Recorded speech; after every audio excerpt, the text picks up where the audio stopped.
네,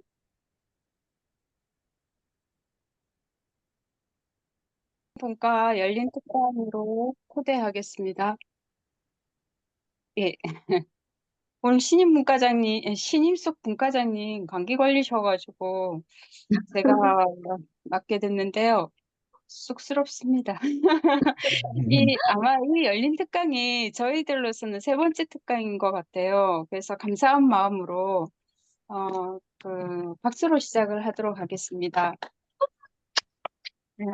오늘 주제는 우리가 꿈꾸는 하나님 나라이고요.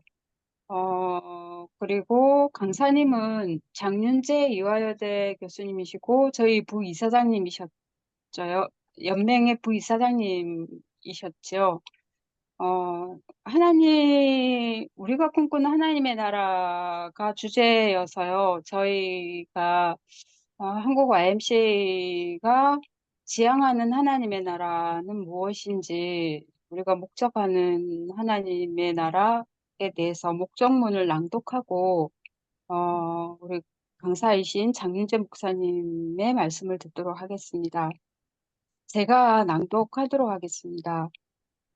한국 YMCA 개정 목적문 2014년 개정입니다.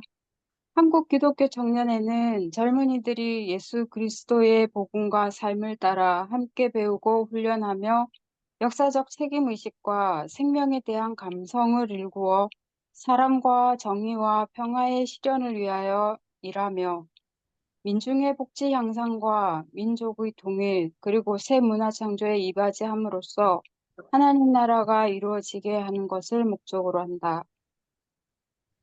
저희 강사님, 장윤재 목사님을 우리 박수로 환영하시겠습니다. 감사합니다. 강의는 먼저 놓도록 하겠습니다.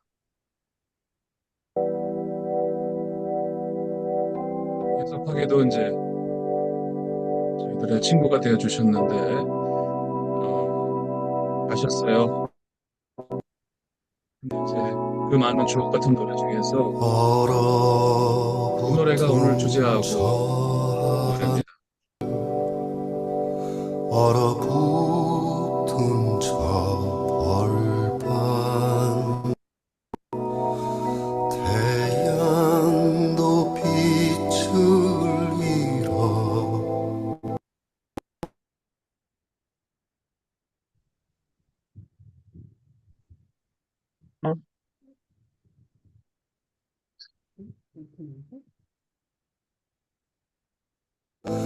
얼굴 여윈 사람들 무얼 찾아 헤매이나 처음 저 메마른 손길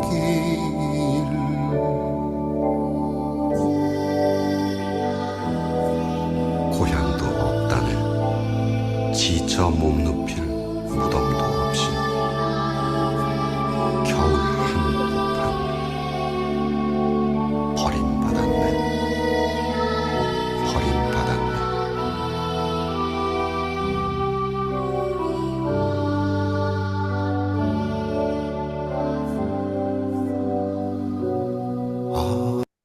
여기까지만 듣겠습니다. 그리고 이제 PPT가 좀 있어요. 많지는 않고요. 그래도 그냥 하는 것보다 준비를 좀 했는데요. 잘 보이시죠? 네. 네. 그러면은 여기 슬라이드쇼에서 이제 오늘 하나님 나라 얘기인데 시편 96편 10절에 이제 저 구절이 하나님 나라가 뭔지 이렇게 딱 한 구절로 주는 이야기예요. 오늘 제 얘기는 뭐 길지는 않지만 그래도 스트럭처가 있습니다. 첫 번째는 이제 하나님 나라 어렵잖아요, 사실. 근데 성서 안에서 이게 쭉 맥이 있어요. 성경 전체를 관통하는 맥이라고 하는 성서적 근거를 좀 밝히고 두 번째는 이제 예수께서 예수의 복음의 핵심이잖아요. 하나님의 통치가 나라가. 근데 그분은 그 얘기를 이렇게 저처럼 이렇게 어렵게 안 하고 비유를 들어 설명했거든요. 비유 세 가지. 그러니까 성경 전체를 관통하는 얘기 하나하고 비유 세 가지를 통해서 우리 Y가 그 목적문 맨 마지막 구절이 이 땅에 하나님의 나라를 이루어지게 하는 게 저희의 존재 이유인데 이제 그것이 뭔지 좀 명확하게 이해하는 시간이 되도록 제가 준비를 했습니다. 먼저 그 고대 근동 세계는요, 이게 신들의 세계예요. 신들이 서로 싸우고 경쟁했죠. 신 중에도 높은 신이 있고 낮은 신이 있었고 옛날에 왜 어릴 때 내 형이 네 형보다 더 힘세 뭐 이러고 싸웠잖아요.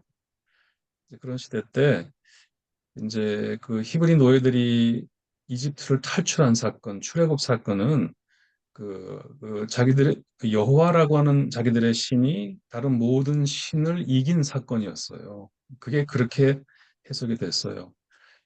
그때 출애굽기 15장에 두 노래가 나옵니다. 여러분 성경에 노래가 나온다는 걸 잘 모르실 텐데 모세의 노래, 미리암의 노래라고 하는 구절이 나와요.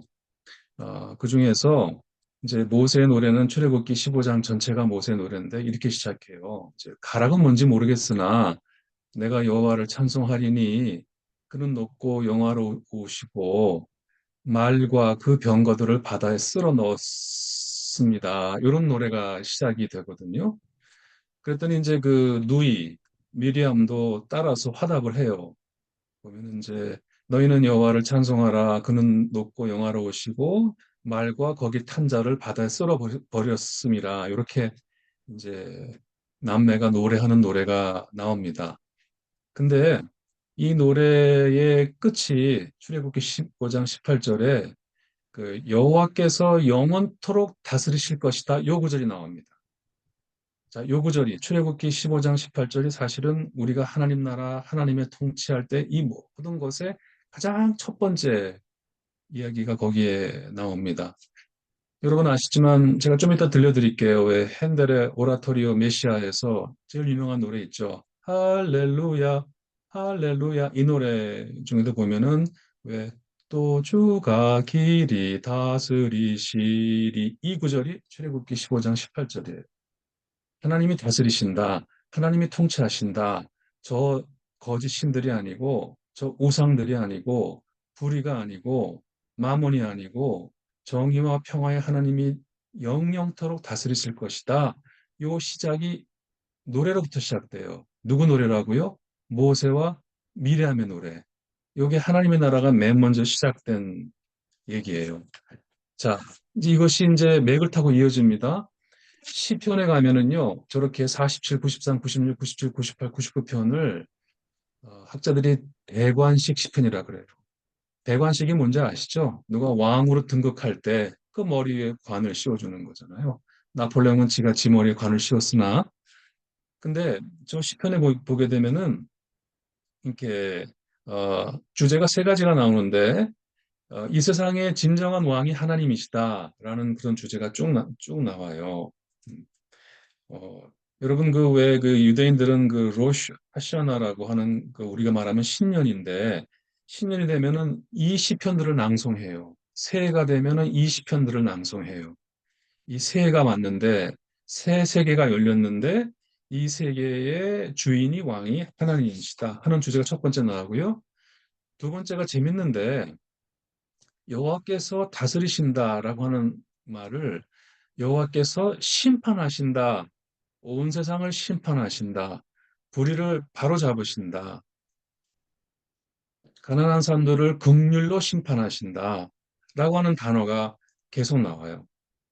이 심판이라고 하는 단어는 정의라는 단어하고 같은 단어예요. 그래서 이제 그것이 하나님의 통치, 하나님 나라의 성격은 바로 그 정의라고 하는 거죠. 하나님의 정의가 다스리는 세상이 나라다. 그것이 이 대관식 시편에 끊임없이 반복되고 노래가 됩니다. 세 번째 주제는 뭐냐면은 위대함이죠. 우리 하나님이 다른 모든 우상들보다 세상의 어떤 권세보다 더 위대하시고 영광스러운 것이다. 이렇게 그러니까 모세와 미리암의 노래에서 시작된 하나님의 통치에 관한 그 믿음이 시편에서 저렇게 대관식 시편으로 이제 발전해 나간다는 사실이에요. 두 번째 맥을 저희가 봤잖아요. 이제 세 번째 맥이 뭐냐면 이제 예언자들 통해서 갑니다. 예언자 중에 이사야라고 하는 예언자가 있잖아요. 이 중에 보시면 제가 저기다 인용을 했어요. 이사 2장 7절에 보게 되면은 아마 교회에 가시면 저 구절을 굉장히 많이 인용할 거거든요. 한번 같이 그냥 소리 읽어보실까요? 좋은 소식을 전하며 평화를 공포하며 복된 좋은 소식을 가져오며 구원을 공포하며 시온을 향하여 이르기를 자, 내 하나님이 통치하신다 하는 자의 산을 넘는 발이 어떻게 그렇게 아름다우냐. 이겁니다. 예언의 핵심이 이거예요. 하나님이 통치하신다는 거예요. 너희가 볼 때는 지금 세상에 저 불의한 놈이 저 돈이 예? 저 악당들이 다스리는 것처럼 보이지만 하나님께서 통치하신다. 그게 가장 기쁜 소식인 거예요. 저런 놈들이 아니라 우리 하나님이 통치하신다. 라고 하는 그 소식을 전하는 자의 그 산을 넘고 물을 건넜으니까 얼마나 더럽겠어요. 그 발이 얼마나 아름다우냐 하는 것이입니다. 자, 저희가 이제 모세와 미리암의 노래에서부터 두 번째가 뭐였죠? 시편을 통해서 세 번째가 뭐죠? 예언자를 통해서 맥통이 이어졌습니다. 네 번째, 드디어 신약의 시대에 가서 이제 예수께서 갑자기 하나님 나라 복음을 선포하신 게 아니고 이 오래전부터 있었던 그 정말 얼어붙은 이 땅에서 아까 김민기 노래처럼 주여 이제는 여기에 그렇게 간절하게 노래하던 히브리 노예들에게 그 파라오의 폭정에서 해방하게 하신 그 기쁨을 노래한 모세의 노래로부터 시작된 하나님의 통치에 관한 믿음이 이제 예수 그리스도의 입을 통해서 다시 한번 선포돼요. 마가복음이 신약 성경 복음서 중에 첫 번째 책이잖아요. 그 중에 첫 번째 나오는 예수님 말씀 같이 한번 읽어보실까요? 때가 찼고 하나님의 나라가 가까이 왔으니 회개하고 복음을 믿어라. 자, 이겁니다. 하나님의 나라. 다른 말로 하나님의 통치. 또 주가 길이 다스리신다. 라고 하는 그것이 이제 예수님의 입에서 터져 나오시죠. 이제 제가 이것은 이제 아까 말씀드린 대로 먼저 그 성서 안에 있는 요 맥통을 찾고 그다음에 예수께서 말씀하신 세 가지 비유를 통해서 하나님 나라를 다시 한번 다가갈 테니까 잠깐 제가 접어둘게요. 자, 여기까지가 이제 네 번째인데 이걸로 끝이냐? 아닙니다. 성경의 맨 마지막 책이 요한계시록이잖아요. 네. 물론 맨 마지막에 쓰여진 책은 아니지만 이제 요한계시록에도 앞으로 그의 나라가 영원토록 이 땅에 이루어질 것이라고 하는 저 멀리 모세부터 시작된 그 믿음이 성경의 맨 끝에도 다시 이어집니다. 그러니까 성경의 시작과 끝이 이거라는 거죠. 계시록 11장 15절 같이 한번 읽어보실게요. 세상 나라가 우리 주와 그의 그리스도의 나라가 되어 그가 세세토록 왕노로 하시리로다. 이런 겁니다. 네. 저놈들 말고 저것들 말고 예수 그리스도가 그 평화의 임금이 정의의 사도가 네. 생명의 주인 되신 그분이 온 세상을 영원토록 다스리시는 주권자가 될 것이다. 여러분, 뭐 성경에 관해서 말을 복잡하게 할 거 없고요. 요 믿음이에요. 요 믿음이 성경의 광맥이에요. 그러니까 우리가 목적문의 맨 마지막에 하나님 나라 하는 얘기가 여러 가지 중에 n분의 1이 아니고요. 사실은 기독교가 갖고 있는 핵심 중에 핵심을 이제 말하고 있다고 제가 볼 수 있습니다. 자, 이제 제가 예수님의 비유 가기 전에 먼저 이 성경의 법통을 제가 5가지로 모세 노래로부터 시작돼서 계시록까지 간 걸 얘기했는데 예수께서도 왜 기도를 가르치셨잖아요. 제자들이 도대체 어떻게 기도해야 되냐, 막막하다, 난 모르겠다, 어떻게 기도 들어주시냐 그랬더니 이렇게 기도하라고 가르치신 기도가 뭐죠? 주기도문이잖아요. 주님이 가르치신 기도. 혹시 아시지만 옛날 버전으로 해볼까요? 하늘에 계신 우리 아버지여, 예? 이름이 거룩히 여김을 받으시오며, 자, 나라가 임하시오며, 그 하나님 나라가 이 땅에 임하시오며, 뜻이 하늘에서 이룬 것 같이 땅에서도 이루어지다. 그거잖아요. 그러면 그 이루어진 나라가 어떤 나라냐면, 오늘날 우리에게 일용할 양식을 주시고, 우리가 우리에게 죄진 자를 사여 준 것 같이 서로 용서하게 해주시고, 시험과 유혹에 들게 말게 하시고, 모든 악에서 건져주시는 그런 나라가 이루어지게 해주십시오라고 하는 기도인 거잖아요. 네. 그러니까 첫 번째 얘기는 복잡하지 않지만 명확하게 제가 말씀드릴 수 있는데 성경의 핵심 중에 핵심이 하나님의 통치이고 그것이 예수님이 가르치신 기도에도 잘 나타나 있습니다. 자, 그래서 제가 이제 일부를 마무리하면서 제가 우루과이 어느 성당 벽에 누가 적은 기도문이 있어요. 이 기도문이 참 좋아서 제가 이제 넘어갈 텐데 이렇게 한번 해보시기로 해요. 제가 앞에 뭐뭐 하지 말라 하면 그 뒤는 우리 간사님들이 읽어주세요. 그 주기도문을 누가 이렇게 패러디 했는데요. 제가 먼저 읽어보겠습니다. 하늘에 계신이라고 하지 말라. 또 한잔 하면 놓치죠. 그니까. 아우, 야, 오늘.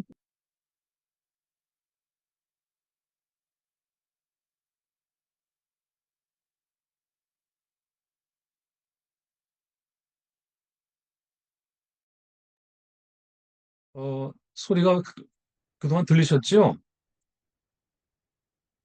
네, 갑자기 소거가 돼갖고 제가 요즘 이게 좀 불안정한데요. 자, 다시 공유하겠습니다. 저랑 같이 읽어보셔요. 자, 주기도문인데요. 하늘에 계신이라고 하지 말라. 세상 일에만 빠져 있으면서 우리라고 하지 우리라고 하지 말라. 마라. 너 혼자만 생각하며 살면서 아버지라고 하지 마라. 하나님의 아들, 딸로 살지 않으면서 이름이 이름이 거룩히 거룩히 여김을 여김을 받으시며라고 하지 마라. 자기 이름을 빛내기 위해 안간 힘을 쓰면서 나라가 나라가 임하시오며 임하시오며 하지 하지 마라. 마라. 물질 만능의 나라를 원하면서 뜻이 뜻이 하늘에서 하늘에서 이룬 것 같이 같이 땅에서도 땅에서도 이루어지이다. 이루어지이다 하지 마라. 내 뜻대로 되기를 원하면서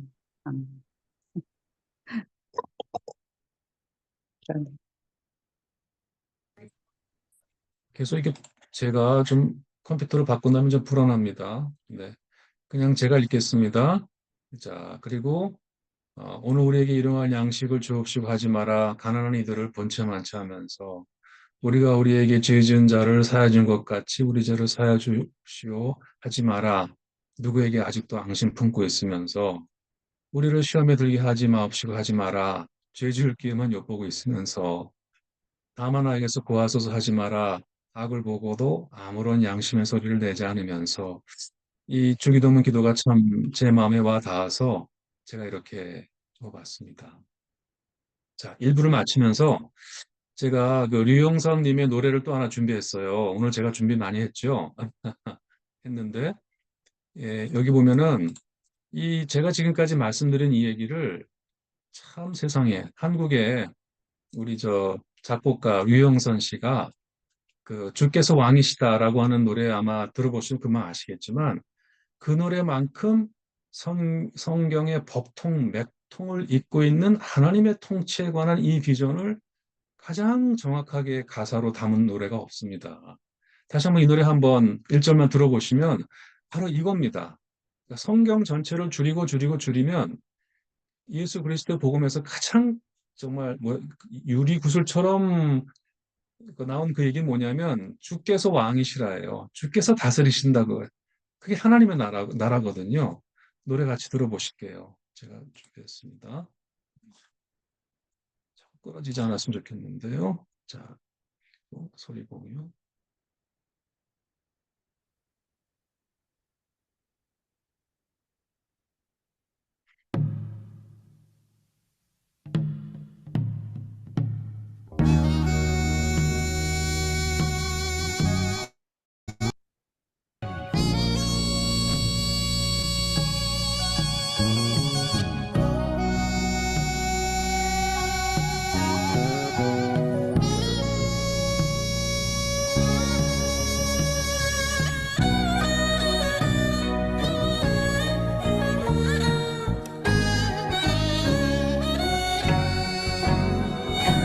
주께서 왕위에 오르신다. 무서워 숨는 자 그 누구냐. 우리의 마음은 춤을 춘다. 주께서 왕이시라. 할렐루야 할렐루야. 을씨구나 좋다 지화자 좋네.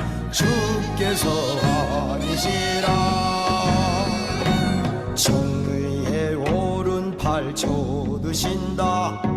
두려워 떠는 자 그 누구냐. 산천아 종목아 노래하라. 주께서 왕이시라. 할렐루야 할렐루야. 얼씨구나 좋다 지화자 좋네. 주께서 왕이시라. 여기까지 듣겠습니다. 어디 갔지? 네. 나와요. 자, 그러니까 이제 우리가 그 하나님이 왕 위에 오르신다. 이 정말 정의의 오른팔을 쳐드신다. 자, 저기 지금 무서워 숨는 저자들은 누구냐? 정말 산천초목이 노래하고 우리 마음이 기뻐 뛴다라고 정말 이렇게 얼씨구가 나오는 이제 그게 사실은 성서의 선언이거든요. 주께서 왕 위에 오르신다라고 하는 선언이에요. 이 선언의 의미는 뭐냐면 이제 우리가 하나님의 통치 아래 살겠다는 결단이에요. 이 선언이. 이제 우리는 저들의 지배 아래 있지 않고 우리는 하나님의 지배에 있으니 우리는 하나님의 통치 아래 살겠습니다.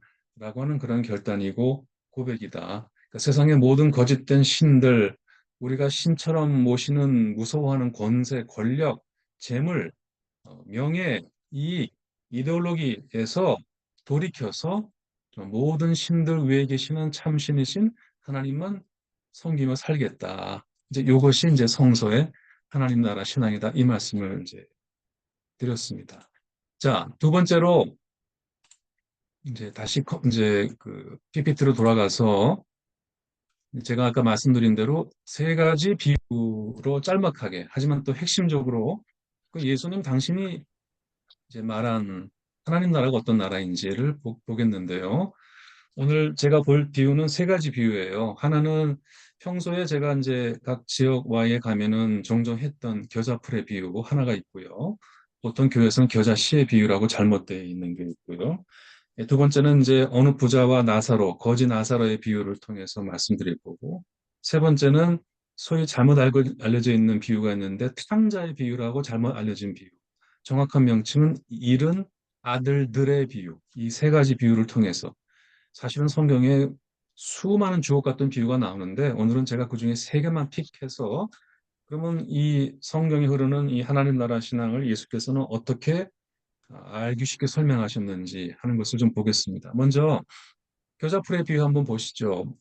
요거는 이제 많은 간사님들 익숙하신 비유실 텐데요. 제가 목적뭐 해설할 때도 썼고 그랬을 것 같은데 이제 하나님 나라가 어려우니까 어디다가 내가 비유할까 하셨잖아요. 그랬더니 뜬금없이 겨자씨와 같다 이러면서 땅에 심을 때는 어떤 씨보다 작은데 그게 자라면 어떤 풀보다 큰 가지를 뻗어갖고 저 밑줄 보십시오.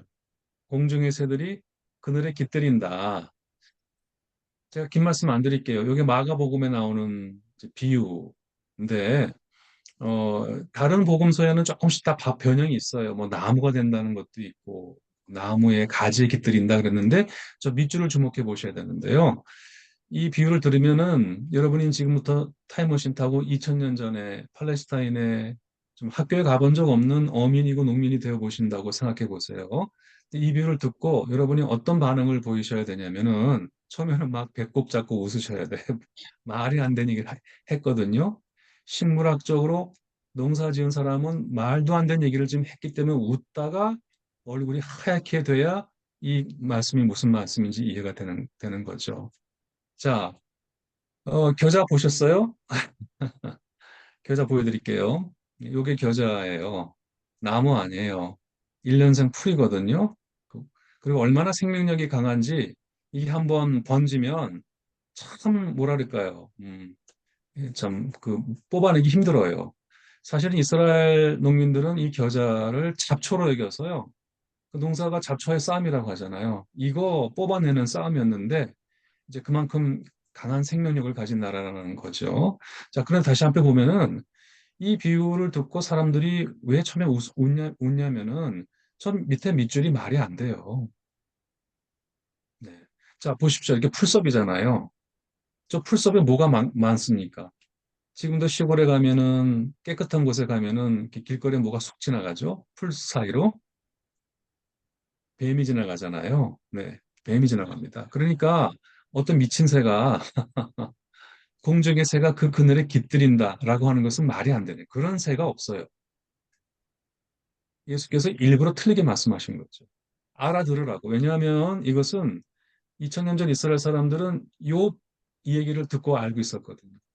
글은 몰랐어도 이게 에스겔서가 구약 성서니까 할머니, 할아버지, 엄마, 아빠로부터 앞으로 아이야, 지금 이렇게 우리가 로마 놈들 밑에서 살지만은 하나님의 통치가 올 거다. 하나님의 나라가 온다 이 땅에. 여호와께서 다스리실 것이다. 그럼 그 나라가 어떤 나라예요? 그 나라. 너 혹시 오른쪽에 그 깃발 보이세요? 레바논 국기거든요. 레바논의 국기인데 저게 백향목이라는 나무예요. 높이가 30m, 40m고요. 저 얼마나 아름드리 나무인지 어른들이 손을 잡아도 20명이 잡아도 안 될 것 같은 거대한 나무여서 솔로몬 시대는 저걸 가지고 성전을 지은 최고급 나무가 얼마나 거대한지 정말 이 지상에 사는 새가 다 저기다 둥지를 틀어도 다 품을 수 있는 저 거대한 나무와 같다라고 비유했어요, 지금까지. 보세요. 야훼가 백향목을 가지를 꺾어다가 높은 산이 심으면은 거기서 가지가 뻗고 열매 맺고 백향목이 될 때 그때 밑줄 보세요. 뭐라고 되어 있죠? 온갖 새들이 그 나무에 깃들이고 해. 온갖 새들이 그 나무에 깃들이고 그게 하나님의 통치예요. 이렇게 알고 있는 사람들한테 예수님이 그 하나님의 통치가 뭔지 내가 얘기해 줄게. 겨자풀 같아. 심을 때 작잖아. 근데 크면 자라서 어떤 것보다 큰 가지를 뻗었는데 공중의 새가 그 풀 속에 둥지를 들고 알을 낳아. 자, 어떤 미친 새도 그러지 않잖아요. 그러니까 지금 어떤 걸 하고 있냐면 예수께서 일부러 틀리게 말씀하시고 있는 거죠. 지금까지 하나님 나라는 이게 보시죠. 이게 백향목인데요.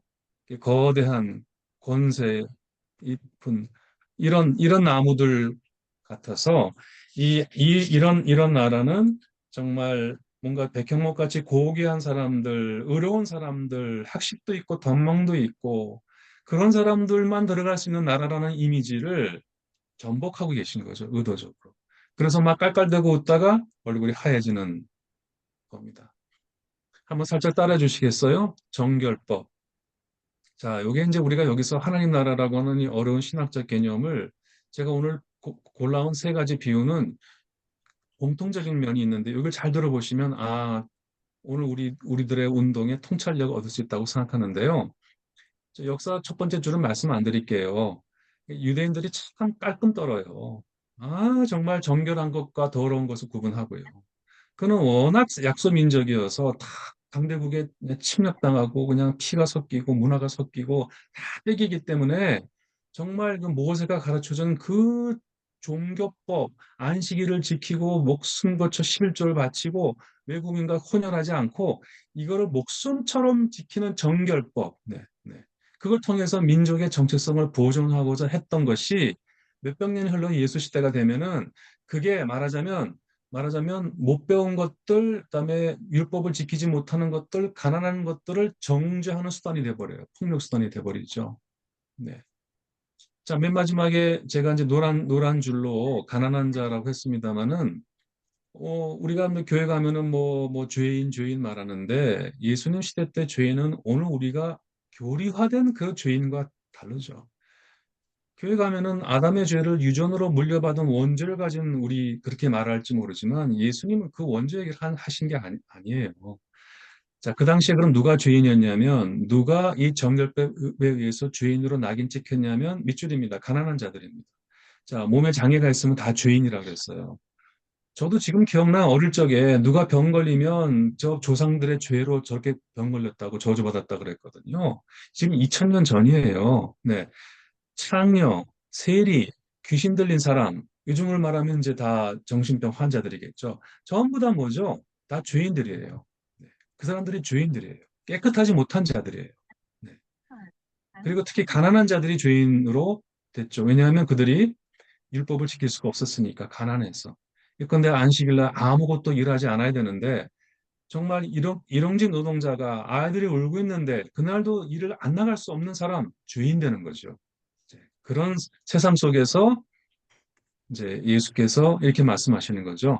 두 번째 줄을 보시면 마가복음 2장 17절에 성경에는 나는 의인을 부르러 온 것이 아니라 죄인을 부르러 왔다 했지만 제가 거기다가 노란 색깔로 그 뉘앙스를 살렸어요. 나는 너희들이 말하는 의인을 부르러 온 것이 아니라 나는 너희들이 말하는 죄인을 부르러 왔다 하신 거예요. 그 뜻이. 너희들이 그 정결법의 두꺼운 율법책으로 막 뭐를 내려치면서 이 가난한 것들, 병든 것들, 무식한 것들, 못 배운 것들 다 죄인으로 하고 나는 의인으로소이다. 나는 남자로 태어났고 나는 바리새인이 아니고 나는 하나님께 율법을 잘 지키니 의인이라고 공중 앞에 서서 기도했던 너희 소위 의인들을 백경목 같은 사람들을 부르러 온 게 아니라 나는 너희들 짓밟힌 잡초 같은 겨자풀과 같은 그런 사람들을 부르러 왔다 이렇게 말씀하신 거. 그게 겨자풀의 비유의 핵심입니다. 자, 그러니까 오늘 이것은 우리에게 깊은 통찰력과 영감을 주는데요. 제가 제목을 적었어요. 오늘날 그럼 누가 죄인이죠? 우리 사회에서. 오늘날 누가 우리 사회의 가난한 자? 네. 오늘날 유대교의 정결법은 우리 사회는 없지만 우리는 또 어떤 그 정결법이 어떤 문화적인 코드가 어떤 관념과 어떤 인습과 어떤 제도가 오늘도 하나님의 똑같은 형상대로 지음받은 고귀한 한 사람 한 사람들을 이런저런 이유로 배제하고 혐오하고 차별하고 이등 시민으로 하고 있는지 우리 그것을 보게 만들어 주시죠. 그래서 예수께서 이렇게 말씀하셨어요. 마음이 가난한 자 둘 다 복이 있다 하셨어요. 그리고 뭐라고 하셨죠? 하나님 나라가 너희 것이다. 하나님의 통치의 대상. 하나님의 사랑과 정의의 평화의 통치 안에 너희도 있다. 이 세상 법과 관습과 종교적인 폭력과 이데올로기는 너희를 여기서 하나님 사랑 밖에 있다고 저주 선언했지만 너희들이 하나님의 통치 안에 있다. 이것이 겨자풀의 비유에서 예수께서 하신 말씀입니다. 두 번째 넘어가 보겠습니다. 자, 이 비유도 우리한테 많은 통찰을 주는 비유예요. 참 예수님은 참 따라가도 못 따라갈 것 같은데 이런 정말 비유를 통해서 깨우침을 주는 말씀인데 너무 잘 아시니까 제가 내용은 안 읽을게요. 하지만 눈을 한번 쭉 보세요. 너무 잘 아시는 얘기잖아요. 이 사실은 이게 갑분튀거든요.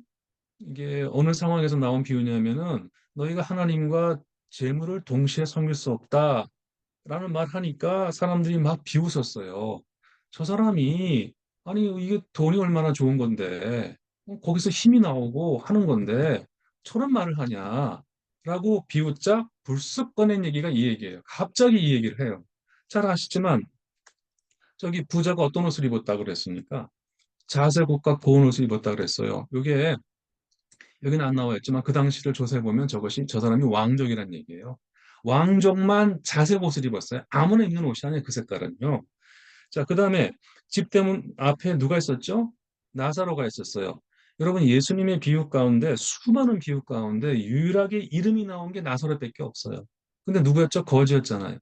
헌데투성이 누워서 부자 밥상에서 떨어지기는 부스러기로 연명하고 있었는데 개들까지 와서 핥았다. 가난하고 비참했잖아요. 자, 근데 죽었습니다. 부자만 장사됐다고 저기 적혀 있어요. 무슨 말이냐면 그 사람만 제대로 땅에 묻혔다는 얘기예요. 가난한 사람은 장사도 못 돼요. 근데 거대한 반전이 있죠? 아니, 부자는 죽어서 지옥불에 떨어졌는데 거지는 아브람 품에 안겨 있는 거예요. 자, 묻겠습니다, 간사님들. 지금 부자가 무슨 잘못을 했나요? 저기 보세요. 사람의 눈을 씻고 봐도 부자가 무슨 죄를 졌는지 얘기가 없어요. 자, 그런데 성경을 봤더니 이제 부자가 눈을 들어 봤더니 저기 아브라함이 있고 품에 나사로가 있는 거예요. 그러니까 이제 소리 질러요. 아버지 아브라함이여 나를 불쌍히 여겨서 나사로를 보내서 손가락에 끝에 물을 찍어 내 혀를 서늘하게 해 주십시오. 이랬잖아요. 우리 번역이 조금 틀렸어요. 나사로를 보내서가 아니라 그를 보내어 그 손가락 끝에 물을 찍어 내 혀를 서늘하게 해 주십시오. 그랬습니다. 자, 부자가 왜 지옥에 갔나요? 갑자기. 아무 말 없잖아요. 근데 제가 지금 말씀드린 그 한 글자 안에 답이 있어요. 제가 볼 때는. 그를 보내요. 라고 하는 그 그라고는 한마디. 부자는요, 나사로를 그라고 하는 3인칭으로 불렀어요. 우리 번역이 그걸 놓쳤어요. 원문에 그것이 명징합니다. 자, 무슨 말이냐. 살아있을 때 둘이 가까이 있었어요. 여러분, 부자와 가난한 자가 추상적 개념이 아닌 거 아시잖아요. 이게요, 대문 안 밖에 있는 구체적인 인간들이에요. 오늘 우리 사회가 그래요. 둘이 전혀 정말 가까웠어요. 그런데 부자 눈에는 나사로가 안 보였어요. 고통당하는 이의 얼굴이 보이지 않았어요. 그가 눈을 마주치지 않았을 거예요. 그러니까 부자에게 나사로는 영원한 그였습니다. 3인칭이었습니다. 한 번 더 너가 아니었습니다. 죽어서도 나사로를 그라고 부르는 거예요. 자, 이 말씀을 보게 되면은 우리가 이거 갖고 여러 가지 얘기를 할 수 있겠습니다만은 이 말씀 안에서는 우리가 가까이 있는 것 같으나 사실은 우리가 외면하고 있는 이웃에 관해서 이제 얘기하고 있는 그 비유의 말씀이거든요. 이 얘기가 먼 옛날 얘기 같아서 제가 어느 시인의 시 하나 갖고 왔어요. 한번 보시겠어요? 이게 제가 중간에 자른 시인데 그냥 제가 좀 읽어볼게요. 이게 무슨 이야기 같아요. 당신은 말이 없는 사람입니까? 이어폰 꽂은 채 줄곧 어슴푸레한 창밖을 내다보고 있군요. 당신은 무슨 생각을 하고 있습니까? 우리를 태운 7019번 버스는 이제 막 시립 은평병원을 지났어요. 광화문에서부터 우리는 나란히 왔지요. 당신의 이름은 무엇입니까? 나는 인사하고 싶어요. 그렇고 그런 약속처럼 당신은 벨을 누르고 버스는 곧 멈출 테지요. 나는 다만 이야기하고 싶었습니다. 오늘의 이 변덕스러운 날씨와 이 도시와 도시를 둘러싼 희휘한 공기에 대해서 그리고 당신 무릎 위에 귀퉁이가 해진 서류 가방과 손끝에 묻은 검뿌연 볼펜 자국에 대해서 당신을 좋아합니다. 이름이 뭐예요? 문이 열립니다. 자리 털고 일어난 당신이 유유히 문을 나서네요. 당신의 구부정한 등이 저녁 미지 속으로 쓸려갑니다. 우리는 헤어집니다. 단 한 번도 만난 적이 없이. 나는 인사하고 싶습니다. 내 이름은 소란입니다. 이 박소란 시인의 모르는 사이. 모르는 사이. 자, 이게 오늘 우리 시대, 2000년 전만이라 오늘 우리 시대의 그 대문 안과 밖 얘기를 어쩌면 한 것인지 모르겠는데요. 풍요로운 세상이라고 하지만 저 은평구에 살아요, 서울에. 시립 은평병원 어떤 병원이 저는 알아요. 그리고 이곳은요, 진짜 변덕스러운 날씨와 이 도시와 도시를 둘러싼 희유한 공기가 가득한 살벌한 공간이에요. 혼밥하는 사람, 혼자 귀에 이어폰을 뽑고 누구도 소통하지 없이 버스를 타고 가는 사람들 있는 거죠. 이 시인은 뭐라고 말하고 있냐면 우리는 모르는 사이 같지만 영어에서 죄송해요. A familiar stranger. 사실은 잘 아는 타인이다. 익숙한 타자다. 그 말을 하고 있는 거거든요. 자, 제가 또다시 벽에 관해서 아까 교자풀에서 예수님께서는 어떤 정결법이라고 하는 벽을 말하고 있는 거거든요. 인간의 관습과 제도와 어떤 그 차별과 어떤 뭘 통해서 만들어진 눈에 보이지 않는 벽을 말하는 건데 여기도 오늘 우리 사회 어떤 벽이 있다는 걸 얘기하고 있는 거죠. 네. 여기는 하나님의 뭐 은혜를 받는 사람, 여기는 영원한 뭐 저주를 받을 사람 이런 식의 벽 우리 사회에 있죠. 자, 너무 잘 아시지만 오늘 저희들 의복을 입고 있는데 우리가 입고 있는 의복 뒤에 누가 있죠? 우리 대문 밖에 누가 있냐면 착취당하는 여성과 어린이들이 있어요. 오늘 우리는 패스트푸드를 즐겼지만은 그 음식 뒤에는 누가 있습니까? 공장식 축산에서 죽어간 동물들이 있어요. 우리에게 그 존재는 그냥 그예요. 한 번도 너로 만나본 적이 없어요, 우리는. 우리는 그들의 고통과 눈을 보지 못했죠.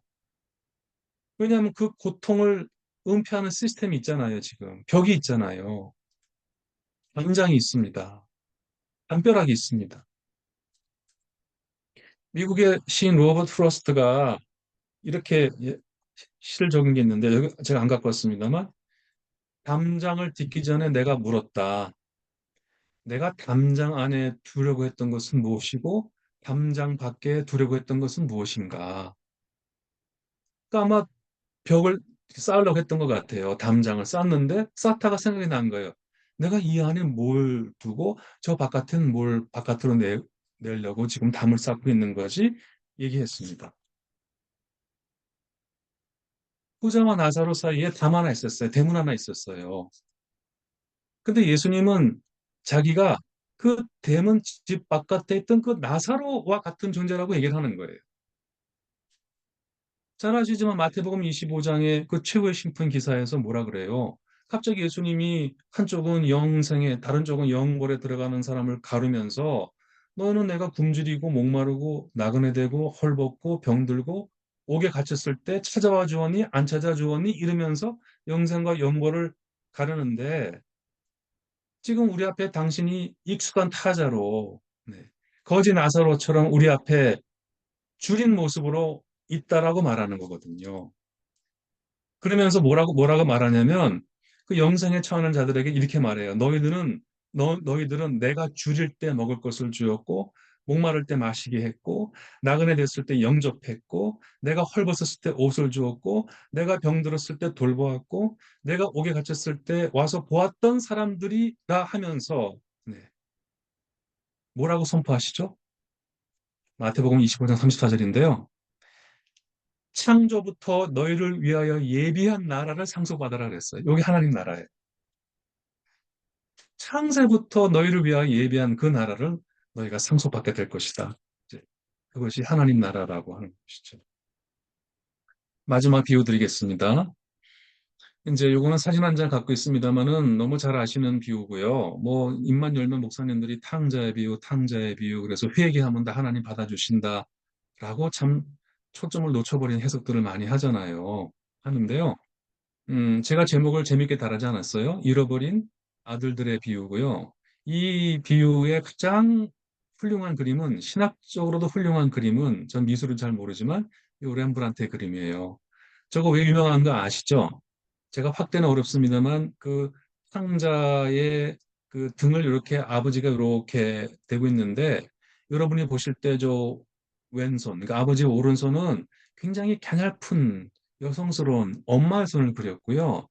여러분 볼 때 오른쪽 아빠의 왼손은 두툼한 아빠의 손을 그렸어요. 그러니까 어머니 같고 아버지 같은 사랑으로 소위 돌아온 탕자를 품어주시는 그 이야기다. 이렇게 그림을 그려서 그래서 유명한 그림이기도 하지만 여러분 여기서 지금 얼굴이 빛나는 사람 두 사람이 있죠. 하나는 누구죠? 아버지가 빛나고요. 또 하나 오른쪽에 이렇게 키도 크고 지그시 눈을 감고 그 내려보는 사람이 누굽니까? 큰아들이에요. 요 탕자의 형.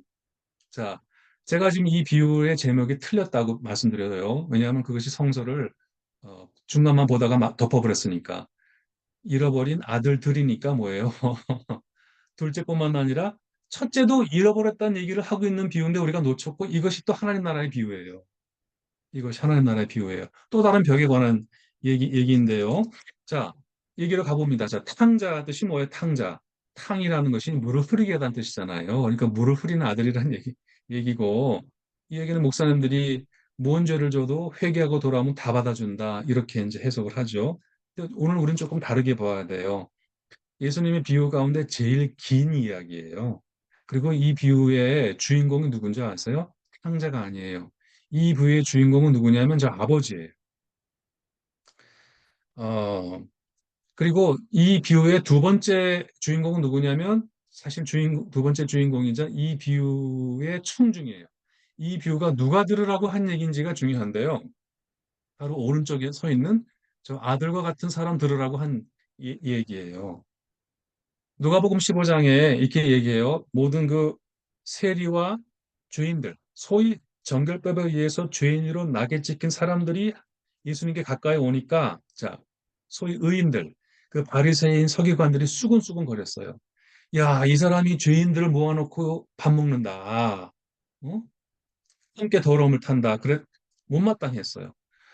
이 의인이라고 하는 사람들은 저 죄인들을 소위 말하면 땅의 사람들이라고 했고요. 심지어 저 사람들과 물건 사고 파는 것도 안 했어요. 엄격한 바리새인들은 뭐라고 기도했냐면요. 왜 예수님은 죄인 한 사람도 회개하면 하늘에서 기뻐한다 그랬잖아요. 바리새인들의 기도가 나왔는데 뭐라 그랬냐면 죄인 한 명이라도 말살되면 하늘나라에 기쁨이 있습니다. 이렇게 기도했던 사람들이에요.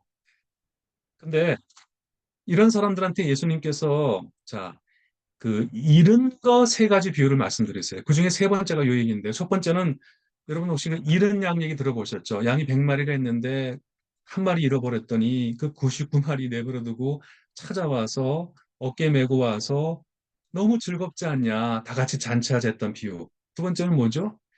이런 동전에 관한 비유예요. 어떤 여인이 동전인데 아마 그 은전인 것 같기도 하고 너무 귀중한 것을 잃어버리니까 집을 샅샅이 뒤져갖고 찾아갖고 너무 즐거워서 온 동네 잔치를 였던 비유를 드시는 거예요. 잃은 거, 잃은 거. 세 번째가 뭐죠? 잃은 아들들의 비유예요. 자, 그러니까 예수님께서 말하자면 이제 잃어버린 것을 찾아오셨다. 그 잃어버린 것을 찾으면 얼마나 하나님이 기뻐하시느냐. 그것이 하나님의 통치가 이루어진 것이다. 그 말씀 하시는 중인데요. 자, 이제 잃은 아들들의 비유 마무리 해보죠. 우리 얘기 너무 잘 아시잖아요. 두 아들이 있는데 둘째 놈이 갑자기 재산 달라고 얘기했어요. 여러분 그 시절에 아버지가 안 죽었는데 재산을 미리 달라고 하는 얘기는 뭐냐면 아버지 빨리 죽으세요. 그 얘기예요. 이거 아버지에 대한 모욕이고 아버지는 의절하면 되는데 어쨌든 나가서 방탕하다가 낭비하다가 흉년이 들어갔고 이제 굶어 죽으니까 나중에 돼지까지 치다가 돌아왔잖아요. 향락은 한순간이었고 재앙 다쳤죠. 사실 여러분 이 돼지라고 하는 것이 이 유대인들이 듣기에는 정말 경멸적인 얘기인데 왜냐하면은 유대인들은 이 돼지를 부정한 동물이라고 여겼잖아요. 네. 그러니까 쉽게 말해서 돼지를 쳤다는 얘기는 이놈이 유대인으로서 배교까지 했다. 가장 더러운 일을 했다. 이제 그 뜻까지 됩니다. 자, 그런데 이제 집으로 돌아와요. 한 번도 이 비유에서 회개란 말이 안 나와요, 여러분. 그러니까 이것이 회개에 관한 얘기라고 하는 것은 잘못됐죠.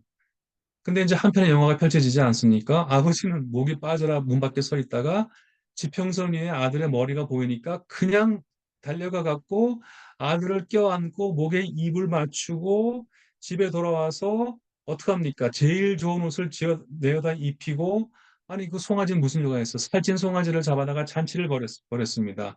그래서 모든 사람이 즐거워했다. 여기까지가 비유의 일부예요. 사람들 여기까지만 보고 딱 책을 닫았어요. 회개하면 용서해 주신다. 자, 그런데 그 해피엔딩이 아니에요. 이제부터 얘기가 시작이에요, 예수님이. 갑자기 큰아들이 등장합니다, 오른쪽 아들이.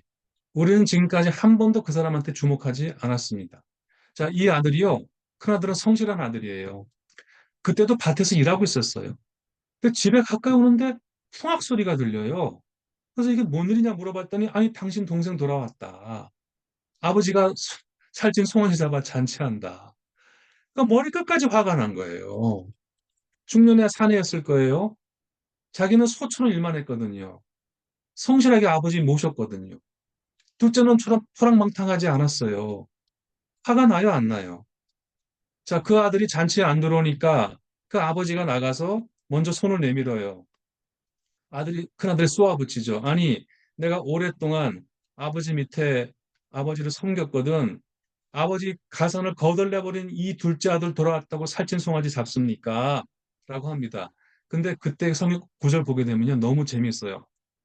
어쩌면 그 부자하고 비슷한 얘기를 하는데 당신의 이 아들을 받아주십니까? 이렇게 표현해요. 내 동생이라고 안 해요. 이름도 안 불러요. 그예요. 당신의 아들이에요. 제 3인칭이에요. 한 번도 유인 적이 없는 동생 얘기해요. 자, 그때 이제 이 아버지가 이 아들한테 하는 이 말이 사실은 이 비유의 핵심이에요. 얘야. 성경에 이런 표현 거의 없거든요. 얘야. 영어 죄송합니다. My dear child. 가장 사랑스러운 엄마의 용어예요. 하면서 아니 내게 다 네 건데 내 집에 이게 풍요로운데 저 둘째 살아 돌아왔는데 기쁘지 아니하냐. 너도 함께 기뻐하면 안 되냐. 너도 잔치에 참여하면 안 되냐. 우리 함께 즐거워하자. 자, 들어가자. 하고 손을 끄는 장면으로 끝나는 거예요. 퀴즈 내겠습니다. 이 큰아들이 그 잔치에 들어갔을까요? 안 들어갔을까요? 네. 자, 그 예수님께서 소위 죄인들을 영접하고 함께 밥 먹고 하니까 그 보다 못한 사람들이 왜 그런 죄인들을 영접하고 잔치를 여느냐? 그랬더니 들려주신 비유인 거죠. 네. 그 의인이라고 말하는 사람들은 아마 하나님 나라에 어, 그 잔치에 들어가려고 하지 않을 것 같아요. 자, 오늘날도 그런 분들이 계시지 않나요? 신이 자기 편이라고 여기고 자기가 정의라고 여기는 사람들이 있잖아요. 자기 안에 강박적인 의로움을 갖고 있는 분들이 계시거든요. 그분들에겐 그게 없어요. 그 마음 안에 다른 사람을 수용하는 자비의 공간이 없어요. 다른 사람을 위해 자기 공간을 내어준 빈 곳이 없어요. 예수님은 입만 열면 나는 제사를 원하지 않고 나는 예배를 원하지 않고 자비를 원한다고 했고요. 입만 열면 이 독사의 자식들아, 이 위선자들아, 네. 너희들이 뭐 예배 드리고 11조 드리고 난리를 치는데 뭘 버렸다고 얘기했냐면 너희들이 정의를 버렸고 자비를 버렸다고 얘기했어요. 그러면서 한 말이 나는 소위 너희 같은 의인들을 부르는 것이 아니라 소위 너희들이 낙인 찍은 저 죄인들을 부르러 왔다 하셨어요. 그러면서 긍휼히 여기는 자는 복이 있나니 네. 그들이 긍휼히 여김을 받을 거다. 그런 거죠. 세 번째 비유를 마무리하면 잃은 양, 잃은 동전, 잃은 아들들의 비유를 통해서 오늘 우리 세상에서 잃어버린 자들, 네. 우리가 그라고 부리는 자들, 우리의 이웃인데 타자가 되어버린 이웃들, 우리의 기억에서 지워지고 은폐 막 뒤에 숨어있는 고통당하는 소위 오늘의 정결법에 의해서 죄인으로 낙인 찍힌 모든 존재들, 그들 위에도 하나님의 통치가 임하신다. 네. 모세와 미리암과 시편과 이사야는 그냥 하나님의 통치라고 얘기했다면 아주 구체적으로 미세하게 우리 인간 사회 안에 있는 그 장벽들을 보시면서 그 장벽을 넘어서 잃어버린 것들을 품으시는 하나님의 통치, 하나님의 나라, 그것을 이제 구체화시키신 분이 저는 이제 예수 그리스도 복음이라고 생각합니다. 마무리하겠습니다.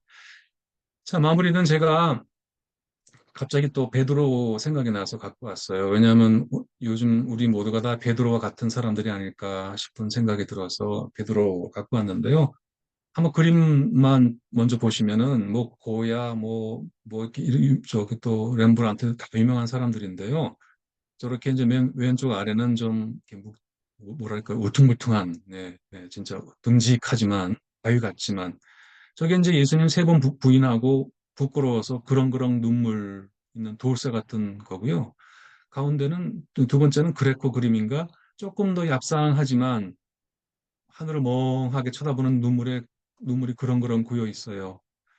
이 세 번째는 역시 빛의 화가 렘브란트 그림이잖아요. 보세요. 빛이 이렇게 명암이 구분되는 게 아니라 스펀지에 물이 나오듯이 새어 나오잖아요. 빛의 화가인데, 그러니까 저기 왼쪽 오른쪽 아래 보면 그 열쇠 떨어져 있잖아요. 쉽게 말하면 천국 열쇠를 부여받은 베드로가 이제 예수님 부정하고 다 잃어버리고 열쇠 놓치고 이제 완전히 낭망하면서 이제 된 저 얼굴인데 이제 마지막 말씀은 이제 맨 오른쪽에 이제 소위 성지에 가게 되면은 그 이제 베드로가 예수님 부인하고 갈릴리로 돌아갔잖아요. 사람 낚는 어부가 됐던 베드로가 다시 고기 낚는 어부로 돌아갔잖아요. 낙향했잖아요. 부끄러워 숨었거든요. 아니 그 결정적인 뭐 죽기까지 따르겠다라고 호언장담하던 베드로가 그 십자가 사건에서 도망쳐 버렸잖아요. 수제자란 놈이 이거 부끄러워서 어떻게 살아요? 숨었어요, 고향으로. 놓고 숨었어요.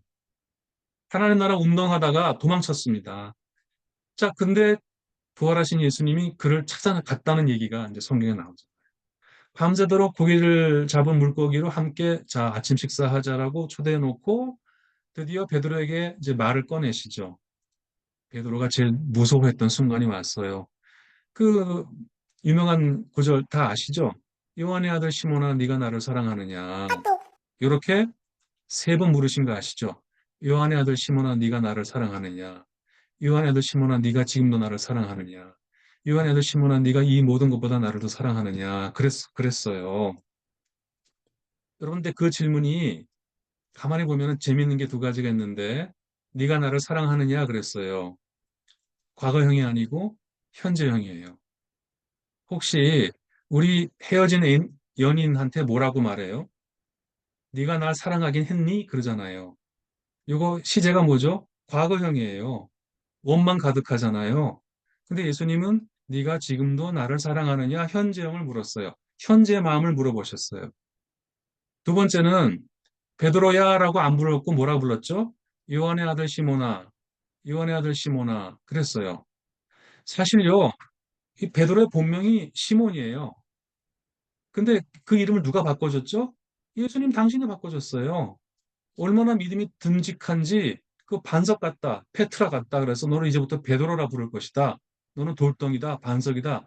그랬는데 그 이름을 안 부르고 부름 받기 전에 제자가 되기 전에 본명이 뭐였습니까? 요한의 아들 시모나 그렇게 부른 거죠.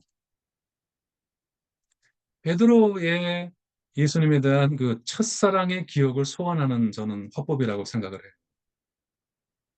제가 어딘가 드린 말씀이지만 혹시 제가 이 말씀으로 마무리 짓고 싶은지 다시 말씀드리겠습니다만은 아마추어란 말 아시잖아요. 아마추어.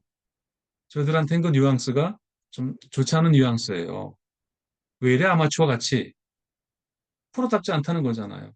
아니 우리 Y에 정말 5년, 10년, 20년, 30년 일하면 다 이제 프로 된 거 아니에요?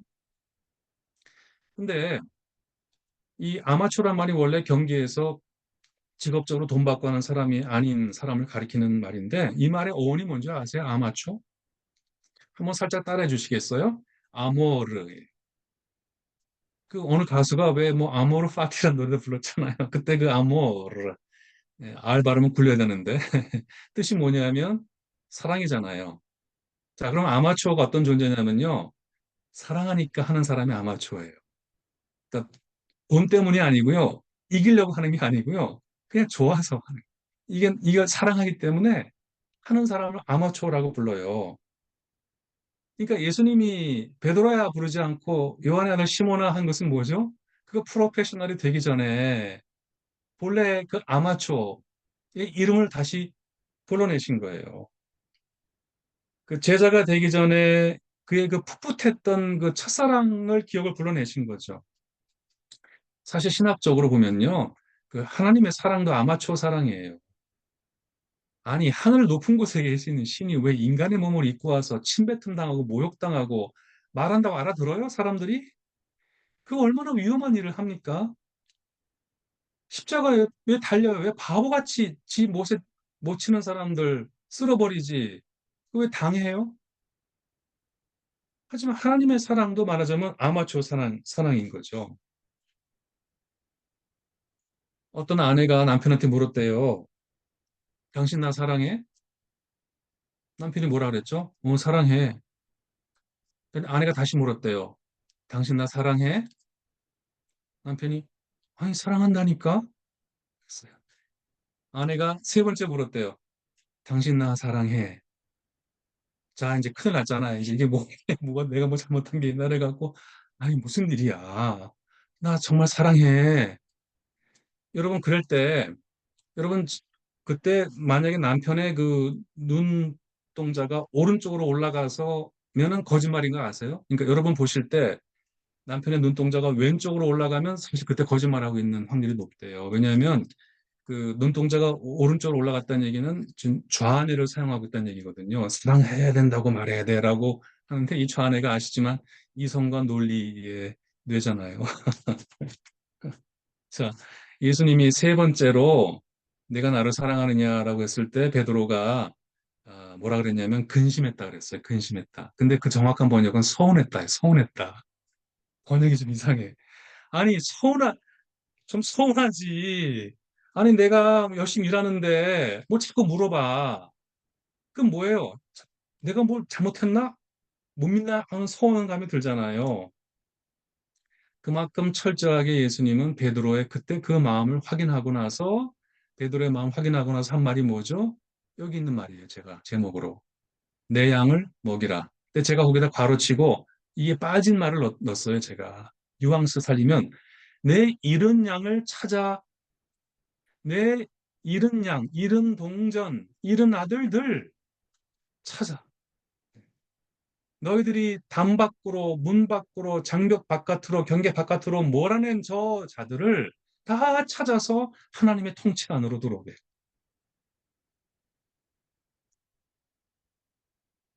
저는 제가 왜 베드로에게 갖고 왔냐면 저희가 이제 Y 운동 하다가 이제 지치기도 하고 오래되기도 하고 또 말하자면 오래 하면서 좀 익숙해지기도 하고 하지만 누가 그렇게 말했더라고요. 익숙한 사랑은 사랑이 아니라고. 네. 다이아몬드도 처음에는 너무 좋지만 익숙해지면 그저 그렇고, 네. 사람도 사랑도 그렇잖아요. 그래서 서툰 사랑만이 진짜 사랑이래요. 익숙한 사랑은 사랑이 아니래요. 그러니까 우리가 Y에서 오늘 영성 분과 얘기인데 하나님 나라 얘기를 우리가 다시 한번 들어본다면 우리가 처음에 가졌던 이 운동에 대한 Y에 대한 하나님 나라에 대한 그 풋풋했던 바보 같았던 그 첫사랑의 마음, 아마추어의 마음 그게 다시 필요하지 않은가. 처음에 오른쪽에 있는 그림 저게 그거든요. 그 베드로를 찾아내 갖고 그 다시 지팡이를 주면서 내 양을 먹이라. 내 잃은 양을 찾아서 먹이라라고 하시는 이제 소명을 주는 말씀이에요. 그래서 우리가 다 수가 고생하지만 어쩌면 낙향한 베드로 같은 마음이잖아요. 너무 힘들고 부끄럽고 참 고생스럽고 숨고 싶고 근데 다시 찾아오셔 갖고 우리한테 묻는다는 거죠. 네. 너가 나를 사랑하느냐 묻고 내 양을 찾아서 먹이라 라고 하시는 말씀이죠. 정리하겠습니다. 저희가 우리 Y가 목적문의 맨 끝에 이 땅에 하나님의 나라가 이루어지게 하는 것이 Y의 존재 이유입니다. 네. 근데 그 하나님의 나라, 하나님의 통치고 말씀드렸지만은 성서 맨 앞에서부터 네. 얼어붙은 저 하늘, 얼어붙은 이 땅, 히브리 노예들이 정말 세계 최강의 막강한 군대가 홍해 휩쓸려 가는 것을 보고서 모세가 노래 불렀다니까요. 미리암이 소고를 치면서 노래를 불렀어요. 여호와께서 길이 다스리실 것이다. 그 외마디 거기서부터 시편의 대관식으로 네. 이사야의 그 정말 그 주의 하나님께서 통치하신다는 그 복음을 전하는 자의 발이 얼마나 아름다운가 그것이 예수께 이어지고 요한계시록에 이어지고 우리 Y의 목적문 안에 성경의 핵심이 들어가 있다는 거고 그 하나님의 통치가 뭐냐는 예수님이 주옥 같은 비유 중에 오늘 세 가지 제가 말씀드렸어요. 겨자풀의 비유를 통해서 오늘의 우리의 정결법이 무엇인지 네. 오늘 우리들은 그 정결법이 아닌 또 무엇을 가지고 사람들을 차별하고 나누고 배제하는지. 네. 두 번째, 네. 나사로와 그 얘기를 통해서 담장 하나 두고 서로 네. 이웃이 되지 못하는 오늘 우리들의 그 벽은 무엇인지. 네. 세 번째는 네. 잃어버린 아들들의 비유를 통해서 하나님 나라의 잔치에 들어오지 않으려고 하는 그 사람들 또 다른 벽. 그 말씀드리면서 저희가 Y를 예, 이유를 생각하면서 우리 처음 시작했을 때의 그 마음 다시 가지고 이 하나님 나라를 이 땅에 이루어지게 하는 목적 충실히 수행하면 어떨까? 오늘 그런 말씀 준비했습니다. 감사합니다. 네, 감사합니다. 목사님, 우리 목사님께 박수를 좀 네, 쳐드려야 될 감사합니다. 것 같아요. 너무 감사합니다. 네, 감사합니다. 그 목사님 말씀 들으면서 좀 다양한 생각들이 났는데요.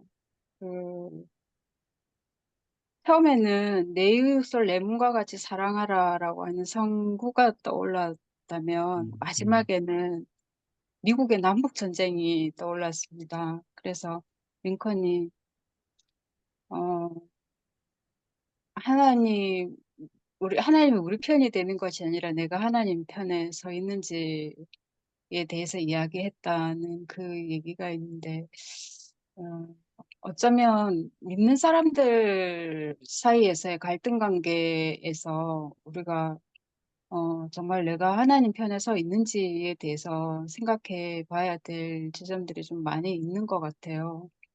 그, 최근에 제가 잘은 모르겠지만 좀 그런 생각을 하게 되는 사건이 좀 있었던 것 같습니다. 그래서 오늘 목사님 말씀하신 것이 조금 많이 와닿았고요.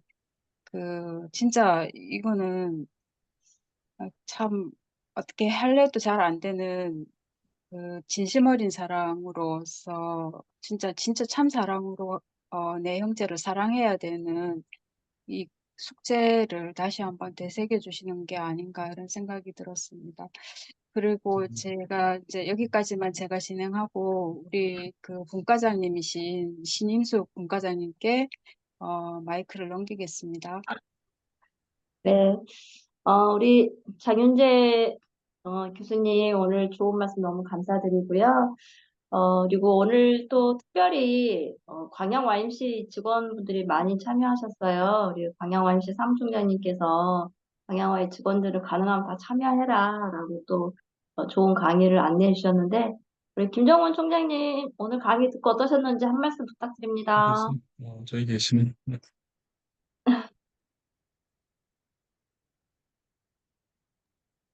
김정원 총장 나가셨어요, 네, 설마? 아니요, 있습니다. 네, 네, 한 말씀 부탁드립니다.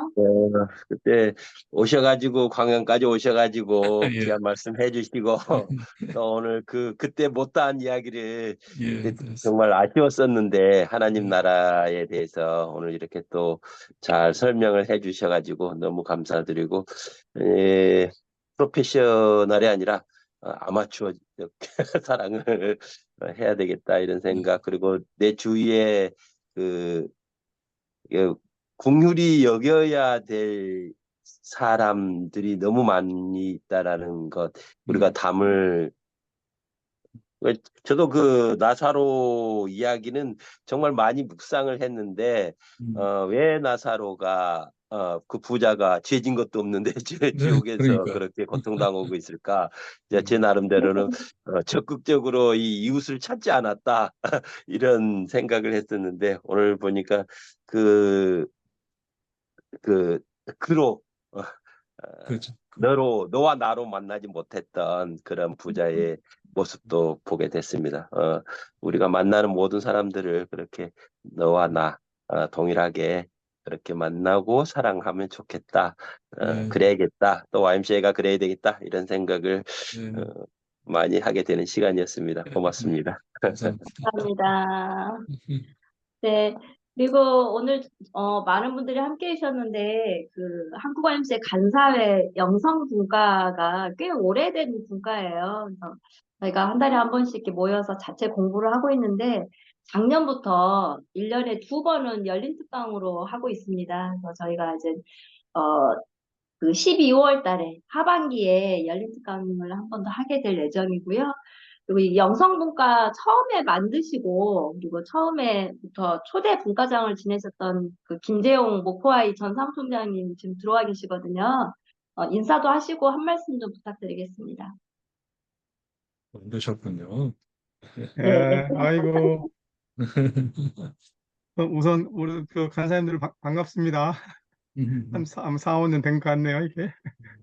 우리 네. 장윤재 우리 교수님 그 말씀 드리면 언제나 그 마음이 설레고 뭔가 새롭게 하고 또 생각하게 하고 그랬던 것 같아요. 그래서 오늘 강의도 그랬고 그 교수님의 그 어떻게 보면 깊은 해석, 어떤 깊은 해석이죠. 깊은 해석으로 2000년 전에 어떤 팔레스타인 여기를 직접 가서 있는 그런 것처럼 아주 그 현장감 있게 또는 그 상황이 실감나게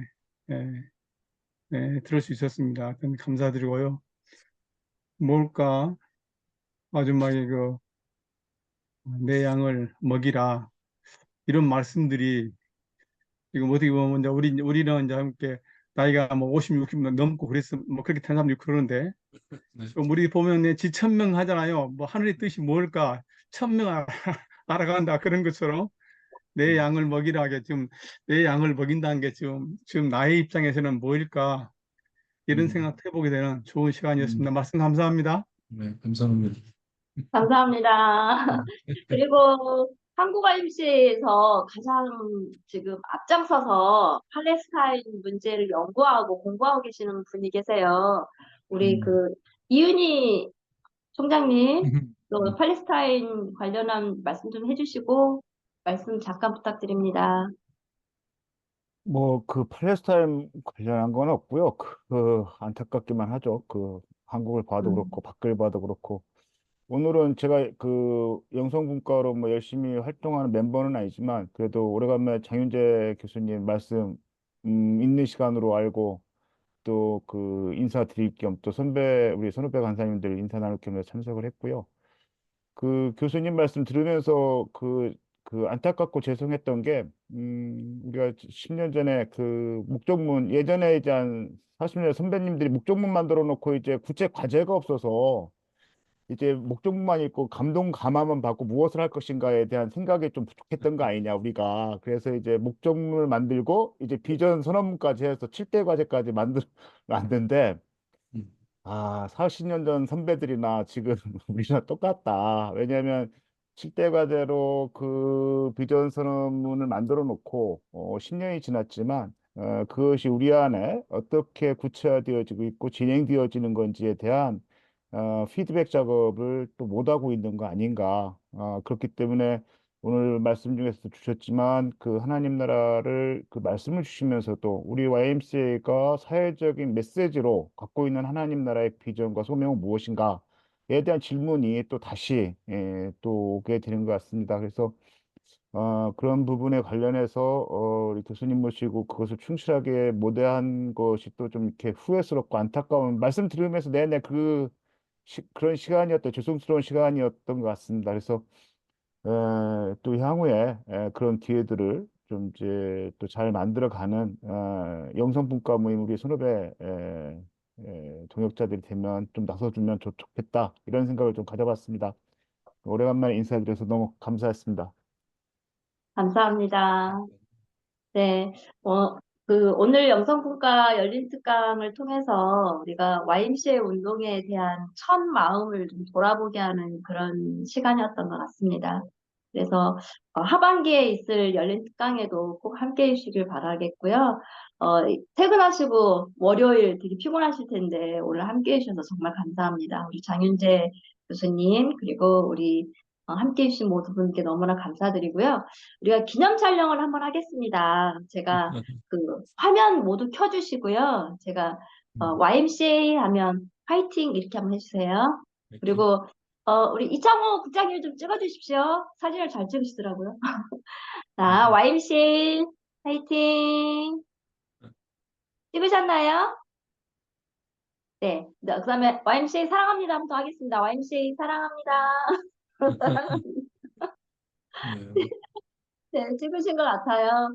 그러면 여름 잘 보내시고 또 네, 좋은 날에 또 만나도록 하겠습니다. 네, 다 함께 박수 한번. 건강하시고, 네, 네, 힘내십시오. 네.